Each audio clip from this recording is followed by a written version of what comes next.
Aujourd'hui, Ryan Reynolds est une star mondiale grâce au succès de Deadpool. Mais dès l'école primaire, ce n'était déjà pas un garçon ordinaire. Très tôt, il affirmait fièrement que son rêve était de devenir le meilleur acteur du monde. À seulement 12 ans, il voyageait seul dans des villes reculées pour passer des auditions. Grâce à son talent naturel, il décrocha plusieurs rôles dans des séries télé en tant qu'enfant acteur. Et même avec de petits rôles, il apparaissait souvent à la télévision. Ainsi, Ryan semblait se rapprocher de son rêve dès son plus jeune âge. Mais peu importe la taille du rêve, si les résultats ne suivent pas, n'importe qui finirait par se décourager. Le temps passa et Ryan devint adulte. Plus de 10 ans s'étaient écoulés.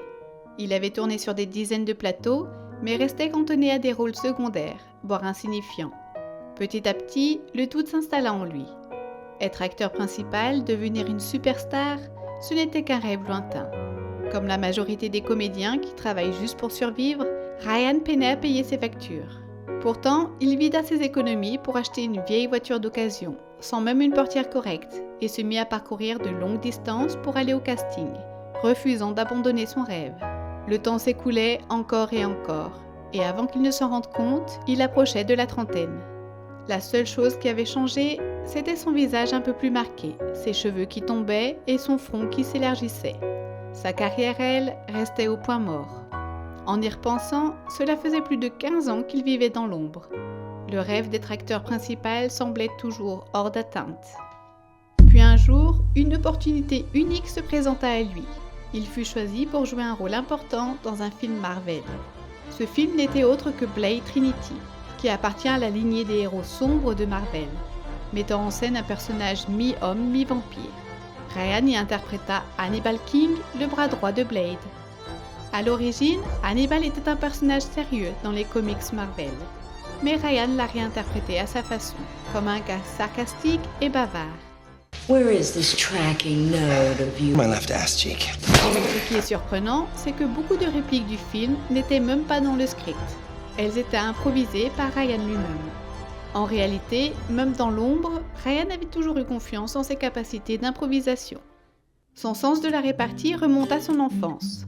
Son père colérique ne se calmait que devant des émissions comiques.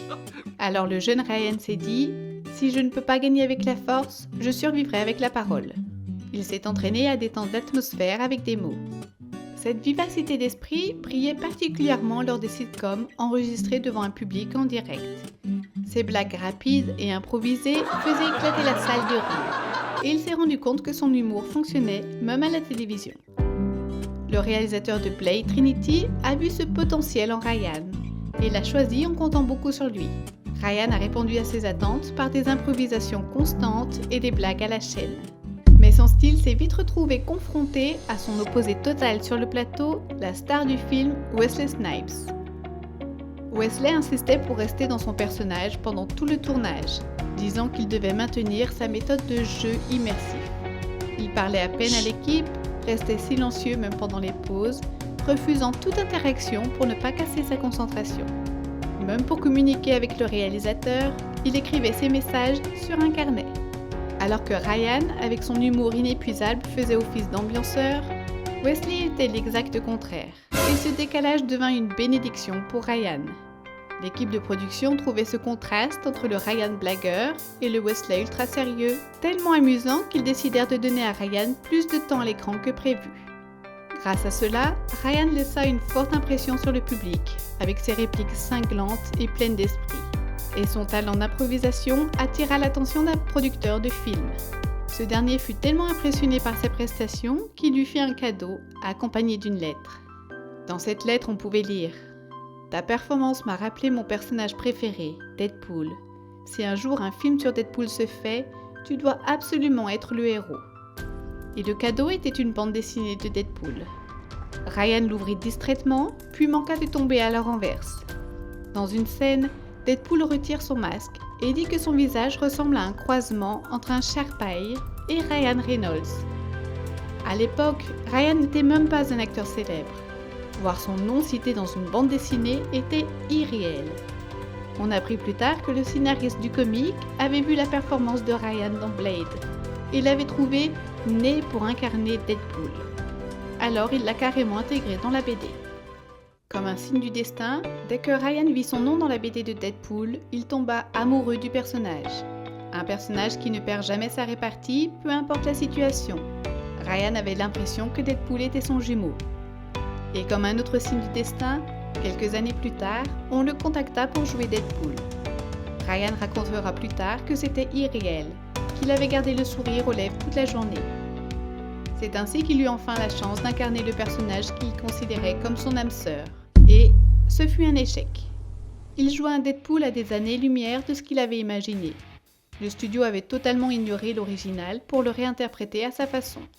Le Deadpool bavard et sarcastique devint muet, et il tirait des lasers avec ses yeux, une version absurde et grotesque. C'était presque une insulte au personnage original. Le film dans lequel Ryan joua Deadpool pour la première fois était X-Men Origins Wolverine, un volet de la saga X-Men. Au début du film, Deadpool était plutôt fidèle, sarcastique et cool, mais au fil de l'histoire, il devint méconnaissable. Le studio, ne comprenant rien au personnage, ajouta des éléments stylés au hasard, jusqu'à en faire une sorte d'arme biologique monstrueuse. Ryan, qui connaissait bien Deadpool, tenta de protester, en vain. À sa sortie, le film reçut des critiques accablantes. Petit détail drôle, juste avant la sortie, une partie de l'équipe de production visionnèrent la version finale et comprirent qu'ils avaient commis une grosse erreur. Paniqués, ils contactèrent Ryan pour refaire les scènes de Deadpool. Mais Ryan était déjà loin, sur un autre tournage. Impossible de revenir. Sa première apparition en Deadpool devint donc un souvenir amer. À cette époque, pourtant, il faisait la une pour avoir rencontré la petite amie que tous les hommes rêvaient d'avoir, Scarlett Johansson. Scarlett, alors dans la vingtaine, rencontra Ryan lors d'une soirée entre professionnels du cinéma et tomba sous son charme unique. Ce fut réciproque. Très vite, ils se mirent ensemble et en moins d'1 an se marièrent. À 24 ans seulement, Scarlett choqua l'industrie du cinéma en se mariant si jeune, alors qu'elle était au sommet de sa carrière. D'ailleurs, après le mariage, elle n'eut quasiment plus de rôle jusqu'à son retour dans Iron Man 2 en 2010. Le couple semblait heureux. Ils apparaissaient ensemble dans des émissions, se promenaient bras dessus bras dessous sous la pluie, profitant de la vie de jeunes mariés. Mais 2 ans plus tard, leur mariage commença à s'effondrer. Lorsque Scarlett fit son retour au cinéma, leurs emplois du temps devinrent si chargés que le soir venu, ils rentraient exténués, s'effondrant sans échanger un mot. Peu à peu, le silence s'installa, creusant une distance émotionnelle entre eux. Plus tard, Scarlett confiera qu'un jour, elle était restée assise sur le lit pendant 1 heure, fixant une bouteille du regard, complètement vidée de toute énergie.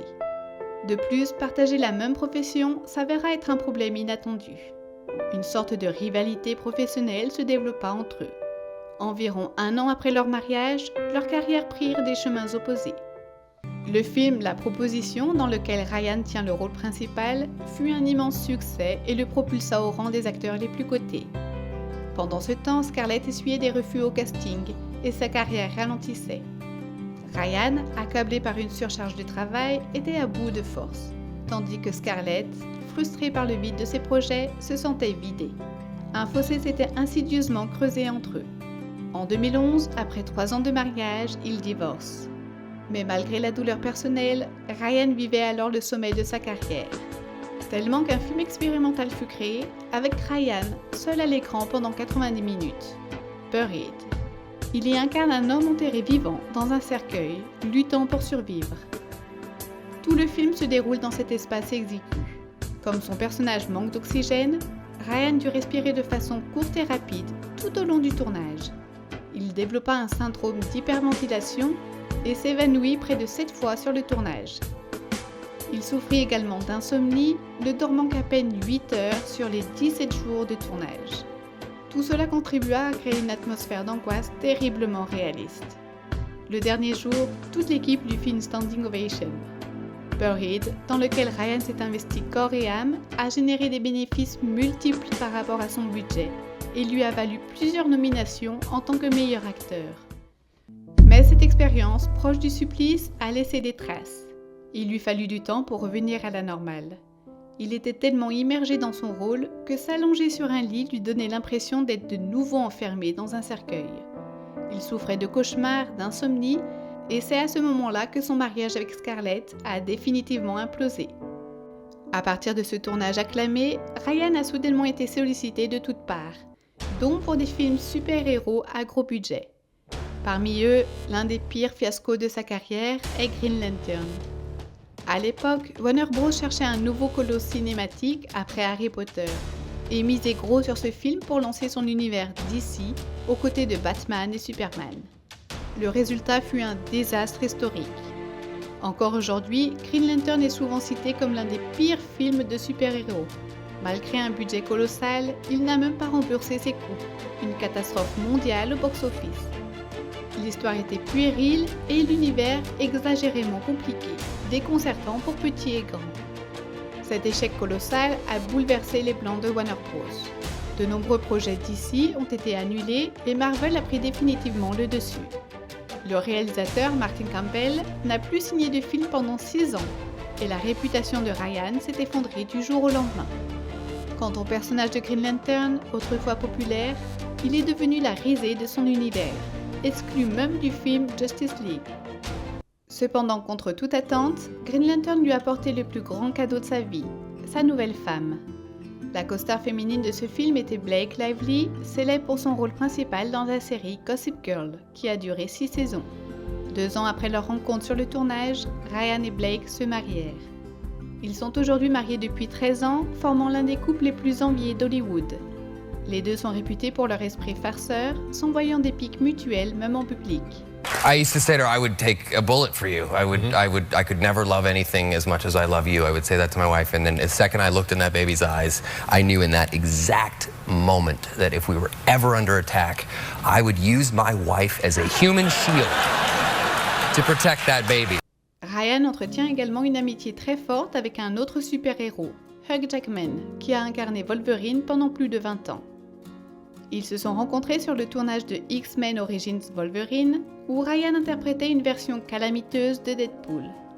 À l'époque, Hugh Jackman était une superstar internationale, alors que Ryan commençait tout juste à émerger. Ryan a avoué qu'en voyant Jackman, il s'était promis « Un jour je serai une star comme lui ». 18 ans plus tard, leur amitié est restée solide, ils sont devenus de véritables frères de cœur. Le film Deadpool et Wolverine n'existerait pas sans Ryan. C'est lui qui a harcelé Hugh pour les convaincre de refaire au moins un film ensemble. Il a réussi à persuader Jackman de renoncer à sa retraite en tant que Wolverine. Et comme toujours, la taquinerie publique était au rendez-vous. Leur farce la plus célèbre, le pull de Noël moche. Hugh a proposé à Ryan de participer à une soirée de pull moche traditionnelle, qui consiste à venir en soirée avec le pull de Noël le plus moche possible. En quête de la palme de l'horreur, Ryan a fouillé des heures en ligne et est arrivé avec un pull grotesque orné de rubans. Mais lorsqu'il est arrivé, surprise, le code vestimentaire est chic et glace. Hugh Jackman et Jack Gyllenhaal l'ont photographié en rigolant. Un piège magistral. Les clichés sont devenus viraux et le fameux pull est devenu mythique. Fidèle à lui-même, Ryan a joué le jeu jusqu'au bout. Il est apparu en pull horrible dans une vidéo caricative, le tout pour récolter des fonds pour des enfants malades. Et ça a marché, les enfants l'ont adoré. Ryan Reynolds et Hugh Jackman continuent à se chambrer régulièrement sur les réseaux sociaux, notamment lors de leurs anniversaires. Mais leur blague la plus mémorable, lors du concert live de Hugh qui tombait le jour de son anniversaire. En plein milieu de son discours de remerciement, une vidéo surprenante de Ryan a envahi l'écran. Oh, hey. Let's see Ryan Reynolds do that. Indianapolis, thank you for letting me live out my 9-year-old dreams right here. Hello, Hugh. I was just going to wish you a happy birthday. Then I saw what you said. In a word, hurtful. Enjoy the show, Hugh Jackman.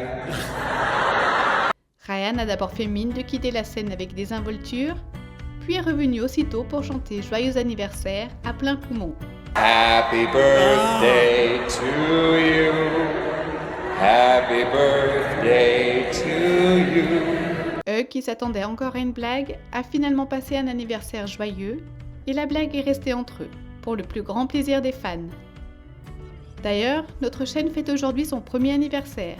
En guise de cadeau, un simple cliquer sur s'abonner et un petit j'aime nous ferait énormément plaisir.